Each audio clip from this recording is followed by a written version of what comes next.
Dear viewers, now I would love to introduce you to our honorable moderator of today's program who will be conducting the entire competition and announce the results at the end.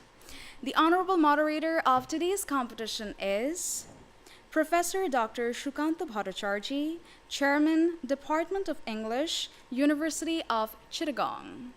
Now, I would most humbly like to request you, sir, to come up on the stage and take your seat.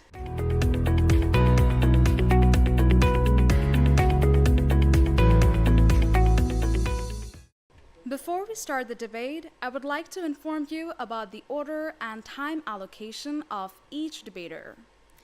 Each debater will get 5 minutes to present his or her speech. An alarming bell will ring on the 4th minute and the final bell will ring on the 5th minute. In the rebuttal round, both the team leaders will get 2 minutes each. Alarming bell will ring on 1.5 minutes and the final bell will ring on the 2nd minute. Dear audience, before moving on to the competition, I would like to give you a friendly reminder that from now onwards, you can not only watch all of these episodes on your television set, but also on Facebook and YouTube. Tune in on facebook.com/btvchattogram and www.youtube.com/@btvchattogram. Now, I would most humbly like to request our honorable moderator to preside over the competition and start the debate. Thank you very much. Welcome to the grand finale of First Inter-School English Debate Competition 2023. In today's final round, two teams are competing with each other. The team who should speak for the motion is Mymensingh Girls Cadet College, and against the motion, Fozerat Cadet College will speak. Now, I would like to request the first speaker of Mymensingh Girls Cadet College, Cadet Azreen, to speak for the motion. In this grand symphony of economic progress, we picture remittance as our background singer, where the main vocals microphone only belong to export-oriented business environment. Honorable moderators, judicious panel of judges, fellow debaters, and today's distinguished guests, a very good day to you all. The motion of today's debate is, developing an export-oriented business environment is a better driver of the economy than relying on remittance income. And we firmly stand as today's proposition. I, as the first speaker, will be defining the motion, my second speaker will be elaborating the facts, and my third speaker will do the rebuttal. Now, before defining the topic, I'd like to enlighten the term foreign currency. Foreign currency is a form of monetary exchange with a foreign country. And foreign currency is mainly earned in two ways. Number one, remittance, and number two, export. Remittance is the money earned by the citizens working abroad and sent back to their home country. Export means to send goods and services to foreign countries in exchange of money. Export-oriented business environment refers to a setting where a significant portion of the country's economy is geared towards producing foreign currency, thereby increasing its export and its income. Remittance income is often serving as a crucial source of income for the foreign country. Now, driver simply means a factor or component that accelerates the economic growth of the country. And lastly, the motion of today means that developing an export-oriented industrial environment is a better choice for the economic growth of the country than relying on remittance. And this is what we believe and what we are going to prove today. Now let's move on to some of the arguments to prove my stand. Firstly, economic diversification. Relying solely on remittance puts the country at the risk of over-dependency on a single source of income. On the other hand, developing an export-oriented business environment allows the country to have more industries, to flourish various industries like textile, jute, leather, shrimp, pharmaceuticals, and so on, which have been reducing our vulnerability. And according to Daily Star, these sectors have been reducing our increasing our GDP to 35.5%. And according to Business Inspection, my dear opponents, Bangladesh export earnings hit a record of 52.08 billion marking dollars in the year 2022. Secondly, prosperity. The Financial Express on July 2022 expressed that the remittances received by our country in the fiscal year 2022 to 2023 was $21.61 billion. Whereas Dhaka Tribune the very next day explained that the export earnings of our country in the same fiscal year was $55.55 billion, my dear opponents, which is more than twice of the remittances we have earned. So, my dear opponents, even if you're blind, I think you can still see the differences here. Thirdly, job creation. Let's define the term trickle-down effect first. Trickle-down effect is a model of product adoption that affects many other goods and services. Honorable moderator, let me give the example of cadet colleges here.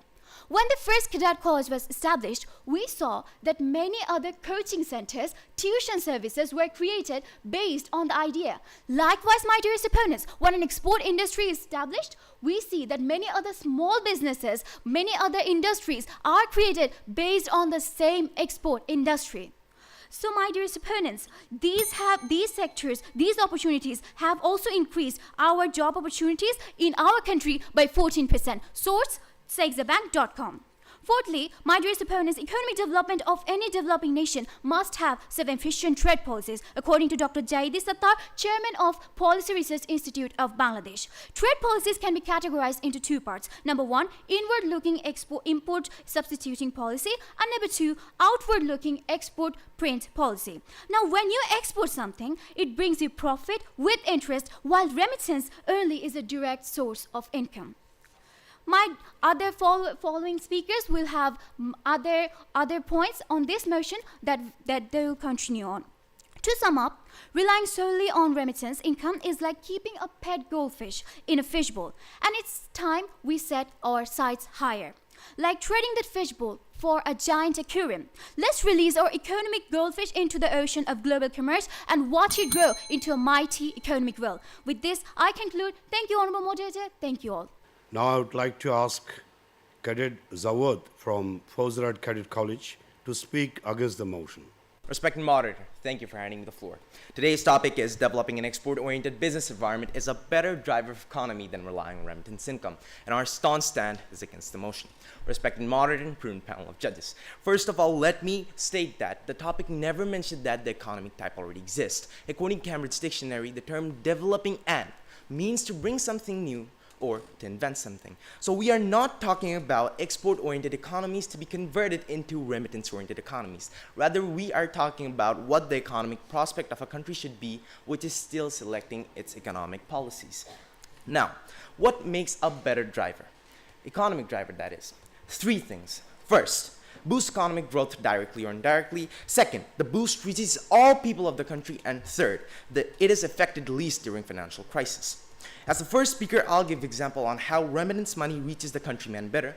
My second speaker here will elaborate why it is extremely difficult for multiple countries to continue with export-oriented economy. And finally, my third speaker will elaborate why remittance-oriented economy is a lot more stable during financial crisis. And together, our team will prove to you why remittance is the better economic driver. Respected moderator. Now, my dear opponents might say, prioritizing remittance means neglecting all other sectors, which is not true. Instead, remittance-dependent economy aims to improve other economic driving factors, including social factors, trade, and obviously employment. Take Tajikistan as an example. To a report of International Labour Organization named Migrant Remittances to Tajikistan in 2008, remittances were accounted for a whopping 2.67 billion USD, or 48% of the GDP. Dear opponents, how do you think a country that earns half of its GDP develops its internal economic drivers? Yes, it's obvious, through remittance. Owing to remittance, its economy has grown rapidly between 1998 to 2019. Now, the question might ask, where did Tajikistan invest this amount of remittance earning? According to the Central Asian Bureau for Analytical Report, says 40% of it went to healthcare, education, and other social spheres, and 20% of it went to energy production. Now, As you see, Kazakhstan, a developing country, has invested substantially in education and other economic drivers. Now, you may state that Kazakhstan could have used it for export-oriented economy, but they didn't, because for export you need industry, and for that you need infrastructure. And we all know that for infrastructure you need money. But domestic money is always subjected towards inflation, so we need foreign currency. And how are we supposed to get that? Respected moderator, the only way is remittance. Now, developing these industries may seem directly more contributing in the long run, but indirectly remittance is extremely better. Not only that, also in reaching towards people and alleviating their poverty. How, you might ask? Respected moderator, imagine I'm economically insolvent and you happen to be a family member of mine. Now, you're working abroad and the money you would be sending to me would be personally obtained by me with some marginal reduction. The rest of the money I can directly use for ensuring food, clothes, getting educated, and becoming a skillful human resource. On the other hand, if an LDC like South Sudan were to focus on export, yes, it would obviously earn money. In fact, 95% of their export income comes from oil, which contributes hugely towards its economy. But have you thought how exactly will the state use this money towards the people of the country? Respected moderator, South Sudan comes with a civil unrest continuing since its independence. Plus, there are business syndicates, middlemen, money laundering, and corruption. The money that came will be used for the countrymen, but only after a big part of the money going into the pockets of several layers of middlemen. My dear opponents, in a world filled with majority of middle-income countries and LDCs that have such middlemen, syndicates, and corruption, even if you happen to focus on an export-oriented economy, be it $1 billion or $100 billion, still the money won't reach the countrymen.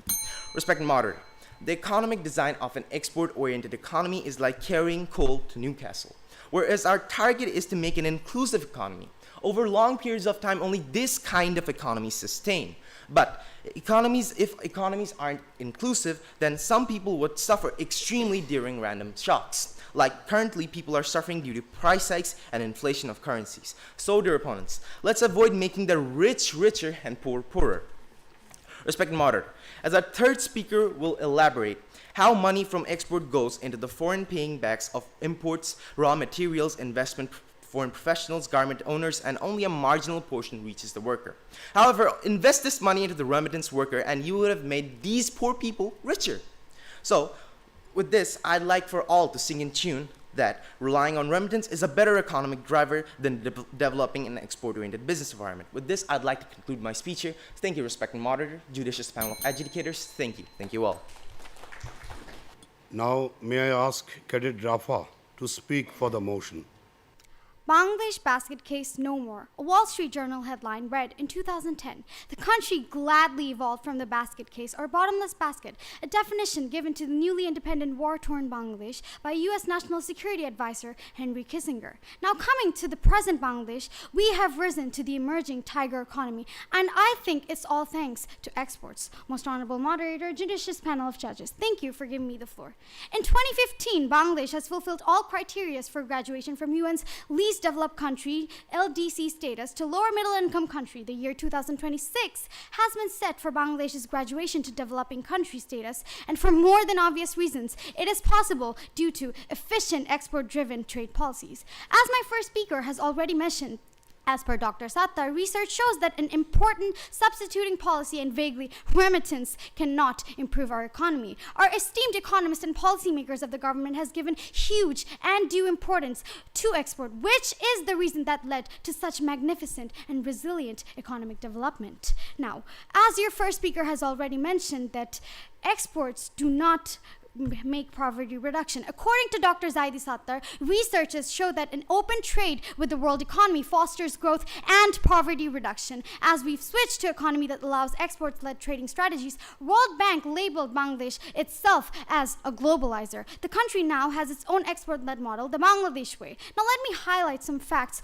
why we should rely on exports. First of all, exports generate economic sovereignty. Developing an export-oriented business environment allows a country to have more control over its economic state. Depending heavily on remittance income can make a nation overly reliant on another country's needs, government, and economy.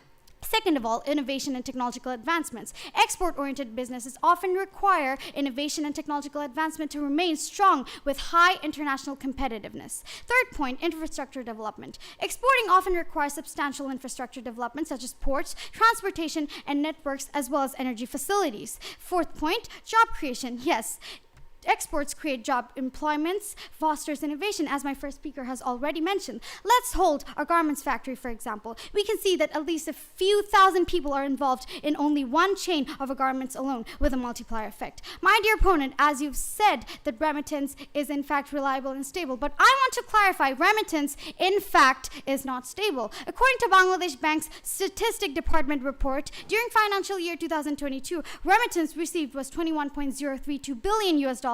The remittance GDP ratio was 4.56%. Now, my dear opponent, take a note that the export earnings ratio of the country of 2022 was 12.88% of GDP. For the financial year 2023, remittance received was 21.611 billion US dollars. Again, take a note that the export earnings of the country of 2023 was 55.55 billion US dollars, and the export earnings GDP was 11.44% of GDP. I'm sure my dearest opponents are not so weak in mathematics to fail to see such clear mathematical data which shows that export has approximately 3 times more impact on GDP than remittance. In actuality, remittance has even less impact on economic growth, which I will highlight soon. You have been singing the same song and mentioning how remittance has helped our economy and boosted our monetary conditions. But let me remind you, my dear opponent, remittance never held any long-term promises. Honorable moderator, dearest opponents, a quote often goes by, give a man a fish and he will be hungry again tomorrow.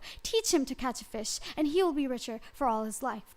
Dear opponents, for foreign currency, don't you think we should all rely, rather than relying on remittances sent from abroad, we should develop strong infrastructures to earn foreign currency through export-led trades. Bangladesh's development has largely been driven by one export sector, the ready-made garment sector. Despite the fact that textile and apparel sector still remains the predominant contributor to the country's earnings, and apparel sector still remains the predominant contributor, export earnings, other most exported products of Bangladesh such as frozen fish, pharmaceutical home textile, leather products, agro products, and plastic products are emerging progressively. Recent fresh vegetable export from Jazeera Shayatpur to European countries, especially Swiss chain stores, is a milestone leap. Government has also been developing huge export facilitating infrastructure like Payra Port, Moashkali Deep Sea Port, rail and road infrastructure, etc. In near future, basing on these exports-driven business environment, Bangladesh's economy will become emerging tiger in the world map. And then, my dearest opponents, we will be able to return our millions of extremely low-wage workers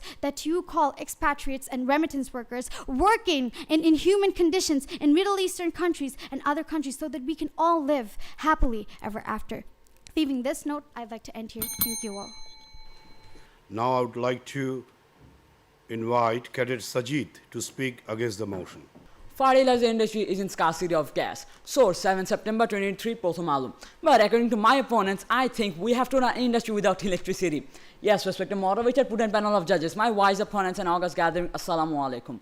Let us all dive into a world of imagination where Bangladesh starts exporting and manufacturing semiconductors from tomorrow.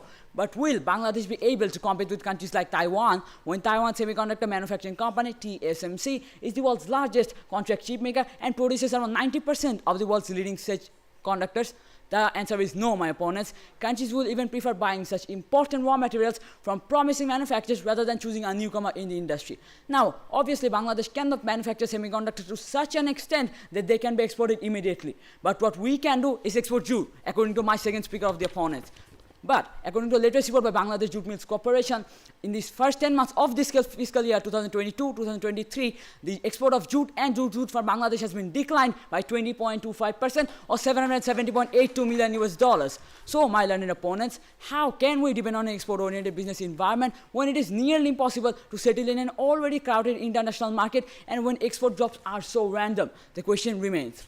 Now, let me talk about 3 major challenges of an export-oriented economy. First, infrastructure and investment. Second, it is geography. And thirdly, it is external interference. Respected moderator, to favor one approach over the other, it is essential to recognize the fact that a country's economy relies on both export and remittances. This consideration must apply broadly as the International Monetary Fund, IMF, designates 152 countries as developing, indicating that the majority of the nations are yet to be developed. Insufficient capital resource can severely hamper a country's ability to innovate and compete in the global export arena. Consequently, isn't a sole reliance on export an inherently challenging path to economic development by the opponents? Please do answer. Respected moderator, exporting is very challenging and expensive for the geographical challenged countries, especially the ones that are landlocked. There are 44 landlocked countries in the world, which is 1/4 of the nations. Of these, the United Nations lists 32 countries as landlocked developing countries or LLDCs. Of these 32 LLDCs, 17 are considered as least developed countries. The World Bank data estimate showed that to export one container of cargo from LLDCs, it takes $3,204 with compared $1,268 for transit countries. But unfortunately, my opponents are living in a world where every country has its own ocean and every country is interconnected. Dear opponents, please realize that remittance income is more inclusive than export income, as it benefits a huge number of populations, especially the ones in poor and rural households, as they receive their money directly from migrants living abroad without any external barriers and interference, which also means no corruption, no syndicate, no laundering, and obviously more efficiency. But in case of export income, the vulnerable money is such direct and indirect factors leading to less efficiency. Respected moderator, my opponents have constantly bragged about export economy, but I think they are very unaware of the recently going headlines throughout the country. The Daily Star reported on the 5th of September 2023 that the garments industry has laundered 821 crore taka to 33 RNGs. How is that, my opponents? And how can we depend on an export-oriented business environment when your export-oriented business environment is also crime-oriented? I demand for an answer. Dear opponents, the aim of our debate is not only to find solution. We must know the wire is what are going to flow. We have to know that what is going to flow and which economy is better. Export will only be based on those areas which have better transportation. That's why you see all those fancy and posh cars in Chattogram. But what about those huts in the distant villages? Is exporting affecting them? The question remains. But remittance come from these left outs. Focus here, dear opponents. A better drive of economy should maintain a balanced growth of the population's lifestyle besides earning us all those dollars. Remittance is not bringing us the cash, but is also directly going in the hands of the people, and thus needs improving the overall lifestyle of the people. In turn, ensuring a sustainable and poverty growth of the poor's lifestyle. That is what exactly meant by Bangabandhu Sheikh Mujibur Rahman when he said, our independence will only be meaningful when the sufferings of the farmers, laborers, and common people will come to end. Our success lies in improving the poverty rate of people, my opponents. But they have constantly bragged about RMG, textiles, and I've been thinking that my mind has gone fully out of control after hearing their logics. Our success lies in improving the lives of poverty-ridden people, my opponents. So let's not argue for the sake of this debate anymore and agree with the fact that remittance is the better driver of economy. I think I have successfully proved that through my speech, and I'm also successful with this optimistic hope that I am capable of bringing my opponent's mindset to the right path. I'd like to conclude my speech here. Thank you, respected moderator, judges, and adjudicators, my wise opponents, August gathering for your kind and patient hearing. Now I would like to ask Cadet Tazria from Mymensingh Girls Cadet College, the team leader, to speak for the motion. Picture this. You are at a crossroad of your financial journey. One path offers immediate cash injections in your wallet, and the other offers long-term economic growth, which would practically make your wallets burst with potential. And today, we are here to show you how the latter, or developing an export-oriented business environment, is the real golden ticket to a thriving economy. So hold on to your wallets because it's about to get thrillingly economic in here. Most honorable moderator, respected panel of judges, esteemed opponents, enlightened guests, and curious minds. I welcome you all to this side of the house where me and my team are dissecting upon a matter of great economic significance. Firstly, learned opponent, you made a big mistake when you mentioned that remittance income is more stable during financial crisis, but in fact, we do not have any direct control over the remittance inflow.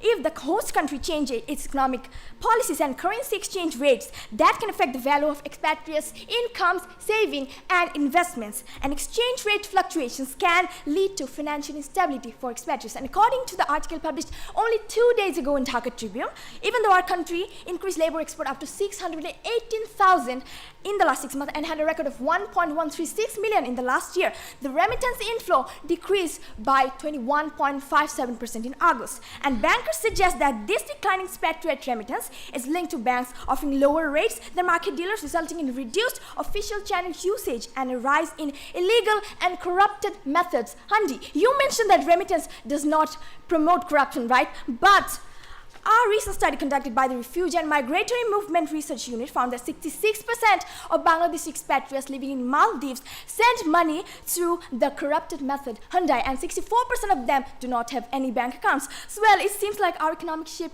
is sailing without a captain. Well, isn't it high time we charted a new course with robust export-oriented business environment and learn upon it? Second speaker, for the part where he tried to mention that over-reliance on exports can make an economy highly vulnerable to global market fluctuations, to that I say, developing an export-oriented business environment allows a country to have more control over its economic destiny, and depending heavily on remittance income can make the country overly reliant on external factors which are not in their hands. Export-oriented economies can adapt and diversify their market products, reducing risks, and this diversification can enhance economic stability. Dear opponents, the stable growth of the economy and GDP of Bangladesh is no longer the imagination. It was hinged upon the stable growth of export, which was 5.7 billion US dollars from 1999 to the 2000s, and it transformed into 52 billion US dollars from in that 2021 and 2022, according to BBS. And according to World Trade Organization, countries with open and export-oriented economies have experienced higher GDP growth rates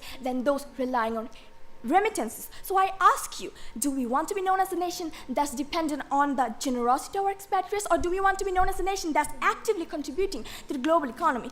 And shining cheers, Bangladesh is a developing nation that has defied the odds of the resource constraint, and despite being shouldered with a massive population of approximately 170 million, Bangladesh successfully accelerated growth with macroeconomic stability. Since 2010, the trade has played a crucial role in the Bangladesh development. The country's mid-term national policy, the 3 5-year plans from 2009, and long-term policies, that is the long perspective plan of 2021 and 2041, have unequivocally embraced trade and export-led growth. Dear opponents, these economic policies of Bangladesh shows that economy does not suggest that it should rely on remittances. Rather, it clearly suggested that economic growth should be strongly based on industrialization and trade diversification with export-led business growth. And if you're still wondering in fool's paradise, then I'd like to mention, according to a research article on the widespread impact of remittances by Dr. Catalina, University of California, and Dr. Susan Pozo of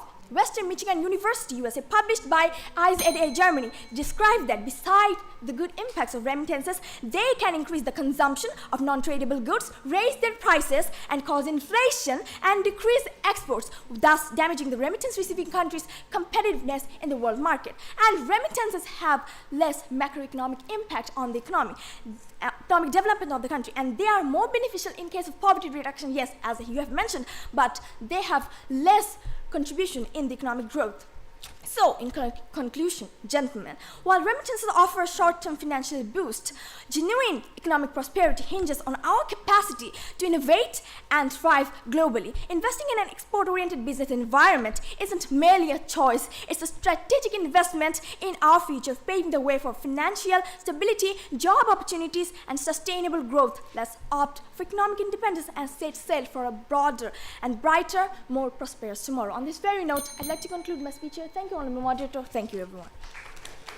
Now, may I request Cadet Shafin to put forward his arguments against the motion. And he is the team leader from Fozrat Cadet College. Respected moderator, thank you for providing the floor. My dear opponents, imagine you are in a situation that you don't have paper for writing your debate script. Why? Because you simply cannot afford it. Surprise? Well, this was the situation in Sri Lanka a few months back, as they had no forex reserves for the payment of fuel, food, or paper, and your so-called export industry, near zero. But my dear opponents, recently, Sri Lanka has paid back 50 million US dollars of its 200 million loan to Bangladesh. Now, how did they recover from this bankruptcy?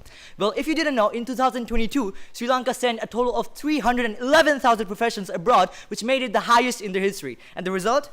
Remittance increased by 76% with 541 million US dollars in July 23 alone. And according to the professor of economics Priyanka Dunusinghe of Columbia University, the Sri Lankan economy was a better driver because of the remittance. Now, if my dear opponents point out industrial production of Sri Lanka to increase, please know that it was remittance that gave them a stable floor for economy. Respected moderator, the third speaker mentioned that remittance is not a stable driver of our economy, but let me prove you wrong. Even during the great economic recession of 2008, where world economies fell apart, millions were left unemployed, our economy stood firm. Back in 2008, the volume of trade decreased by 7.1%. Export orders of RMG fell by 17.6%. Fish exports decreased by 16%. And lastly, jute exports decreased by a mammothing 19.7%, respected moderator. But despite of all of these adversities, our economy was left untouched just because of our income from remittances. So now, even if my dear opponents find it hard to believe in my words, then I humbly request you to open the Bangladesh Global Studies book of Class 8, page 77. August President, the first speaker of my opponent's team emphasized a lot about the revenues coming from exports, but I think that they have completely forgotten how our remittance sector has developed and is also contributing magnificently to our economy. Well, first of all, my dear opponents, Bangladesh has received a total of $21.56 billion remittance in the fiscal year of 2023, which is 2.75% higher than that of the previous fiscal year, in which we also received $21.03 billion as per the reports of Bangladesh Songbat Songtha. So this clearly proves that these aren't just dollars wrapped with love, but these are the dollars that are contributing to our national economy, my dear opponents. Well, my dear opponents, I'm sure you will know about the fact that the foreign reserves of Bangladesh skyrocketed to a record high of $46 billion during the COVID-19 pandemic, thanks to remittances. But this feat turned into a misfortune in the recent years, as the recent IMF report stated that the forex reserves dipped down to $23.7 billion. Now, why did this happen, my dear opponents? It is solely because of the payment of the imported goods and covering of the deficits caused by a mountainous imports compared to that of a less advanced export, as confirmed by Bangladesh Bank itself. So, August Presidents, it is clear that Bangladesh is not going to overtake the imports by our exports anytime soon. So if this charade continues, then it will be no wonder that our external deficit might even sum up to $1 trillion. Now at that time, you and I both, my dear opponents, will be helpless in witnessing our nation to drown in a miserable condition that Sri Lanka had faced earlier. We wouldn't be able to recover even by selling ourselves more than 10 times. So once again, we are just relying on remittances for a better driver of the economy. Respected moderator, today my opponents have talked about developing an export-based economy based on their current booming effect. But nevertheless, the ready-made garment sector, which has been our golden year throughout the years, has no long-term future as our country is likely to be affected. After graduating from the least developed countries in 2026, if the duty-free opportunity is warded off, our country is likely to suffer from the dust disease. Now you might ask what this dust disease is. The term dust disease emerged in Netherlands after gas discovery in the Northern Sea in 1959. Initially, Netherlands' economy has started booming by massive exports of gas, but when the stock finished, the economy faced an economic recession. Now, why did this happen, dear opponents? This is simply because they had given little concern to other alternative sectors. So if Bangladesh wants to avoid this dust disease, they must give attention now to search and promote other alternative sectors. And the income through remittances could be one. So my dear opponents, time and again, we are showing our faces to this remittance as a sign of hope. Now, dear opponents, think closely. It is impressive that we receive a total of $46.2 billion by exporting ready-made garments, yes. But have you ever acknowledged the fact that how much Bangladesh has to spend in buying the raw materials from China and India just to assemble and make those high-quality products? Well, I've got the answer for you. The Observatory of Economic Complexity reports that the top imports of Bangladesh in 2021 were raw cotton, pure cotton, yarn, reed, and light rubberized knitted fabric. And that's not all. Bangladesh's import was a massive $82.49 billion. And these imported products clearly indicate the trade imbalance of more import expense of the raw materials and compared to less export profit of Bangladesh. Moreover, former governor of Bangladesh Bank, Atiur Rahman, has said that remittance helps in the micro and macro economies of Bangladesh. So I strongly believe we look for solutions that apply to all. So for betterment of the country, for a better future for all, remittance income is not only feasible, but it also makes the economy immune to random global crisis, as I've already mentioned. So with this hope that our dear opponents come to this side of the house, I, Khadir Safin, conclude here. Thank you, August Presidents, for a kind and patient hearing. Thank you so much. Now we have reached the rebuttal phase. And in rebuttal phase, I would like to ask Cadet Tazria to speak for the motion. And she's the team leader of Mymensingh Girls Cadet College. Thank you, Honorable Moderator, for giving me the floor once again. So I'd like to start my speech with thanking my opponents because they have realized that export earns money. And I'd like to congratulate you because you have clearly failed to prove your party positions. First speaker, you mentioned that remittance contributes 48% to the GDP of various countries. But according to the research of Dr. Catalina and Dr. Suzanne Pozo, the highest rate The highest percentage of remittance to GDP from 2010 to 2020 was Tonga, Kyrgyz, Tajikistan, Somalia, Nepal, El Salvador, Haiti from 39% to 23% and gradually decreased. And dear opponents, do you think these countries with high percentage of remittance inflow are at all developed countries? If you find a relevant explanation to this case, if you're in your favor, please let us know. And I'm very sorry that I could not bring any newspapers with me, but my country's Honorable Prime Minister Sheikh Hasina said in 23rd July 2020, and it also made into the news highlights that Bangladesh will not depend on remittance alone, and we will diversify products to expand the export basket for which new international markets have to be explored. And she quotes that, and I quote that, we will no longer depend on only remittance and we have to increase our production alongside diversifying export, and I unquote. And I'm sorry that I couldn't bring the newspaper from 2 days ago that which said, according to Dhaka Tribune, Bangladesh increased the export labor up to 618,000, but still the remittance dropped by 21.57% in August. And China in 2020 had 3.6 billion US dollars in their economy due to export and export only. And second speaker, you said the jute, you talked about jute decline, but my second speaker never mentioned about jute exports. And the research, yes, the research of Dr. Catalina and Susan Pozo also mentioned that remittances can disadvantage the economy via the Dutch disease you mentioned, third speaker. And second speaker, you mentioned the difficulties of export-oriented business environment, but the initial difficulties cannot overweight the contribution it brings to us. And third speaker, you mentioned about the COVID-19. Even in the COVID-19, the worst sufferers were the remittance workers, and 5 lakh Bangladeshi expatriates could not even bring the remittance to the country. On this very note, I'd like to conclude my speech. Thank you, all moderators. Thank you, everyone. Thank you so much. Now I would like to ask Cadet Shafin to speak against the motion. And he is the team leader of Fauzarat Cadet College. Thank you, respected moderator, for giving me the floor once again. My opponent's second speaker told us to take notes, and I think I just wasted all my paper writing the same notes again and again. While my opponent's misconceptions might seem convincing at first, they stand in a position at which it does not withstand closer inspection. Now let's delve into why.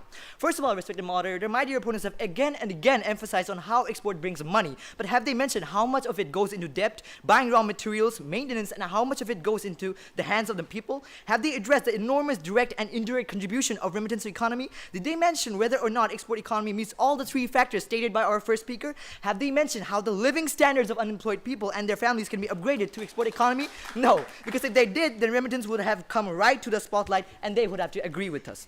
Moreover, respected moderator, my opponents asked how we are prioritizing remittance when we are living in Bangladesh, an RMG-dependent country. Well, I guess they haven't listened to my previous analysis of how Bangladesh survived on remittance rather than exports during the global recessions. Moreover, my dear opponent's third speaker mentioned illegal channel of money transfers in the name of sending remittance workers. But my dear opponents, you will see these are occurring because they are not finding feasible ways for migration. When a country focuses on remittance, then it would create and strengthen such policies and laws, ensuring the rights of expatriates, provide incentives for sending remittance through legal channels, and bring expatriates under universal pension. And we stand for ensuring these. Respected moderator, today my opponents have skillfully skipped replying to the 821 crore money laundering scam mentioned by our second speaker. Couldn't we use this money to empower countless people suffering in countless amount of villages? Well, my dear opponents, if not, then probably you were suggesting that money laundering as a better driver of the economy. Moreover, my dear opponents have been repeatedly trying to impose an export-oriented economy drive. But nevertheless, have you ever thought about how the money earned through this export is going to reach to the hands of the people who have their eyes darted towards the last hope of relying on their beloved ones? No, my dear opponents, obviously not. Because in that case, directly or indirectly, remittance would have come to the spotlight. Well, it is not always possible for the government to split those earned money amongst each and every citizen who are living in a distant island. Now, at the very end of my speech, I'd like to quote Bangabandhu Sheikh Mujibur Rahman in the National Parliament speech of 25 January 1975. He said, Inshallah, one day Sonar Bangla will shine. Inshallah, the people of Sonar Bangla will have their stomachs full. Inshallah, the people of Sonar Bangla will be happy again. With this, I'd like to conclude my speech here. Thank you, Mr. Moderator. Thank you very much. We have actually enjoyed a very absorbing debate, and both the teams have spoken so convincingly with their facts and figures for the motion as well as against the motion. And the topic was also very interesting. Developing an export-oriented business environment is a better driver of our economy than relying on remittance. The speakers who spoke for the motion highlighted the importance of export-oriented business. It's true, export can also boost our economy, but it's also true that remittance can contribute significantly to our economy. So both the teams have spoken very logically, convincingly, and very confidently. And I would like to congratulate both of them, both the teams. And now we're waiting for the result. I hope the best speakers will be the champions, and the team which will say become the runner-up also deserves thanks because they have also spoken nicely. So we are waiting for the result, and the judges have judged very impartially, judiciously. I would like to thank them for this wonderful activity. And with the throbbing heart, the debaters are waiting for the result. Let's see what happens. So, according to the judgment of the honorable judges, today's winning team is Fauzarat Cadet College. I would like to congratulate all the speakers from Fauzarat Cadet College. And the best speaker is Cadet Shafin, the team leader of Fauzarat Cadet College.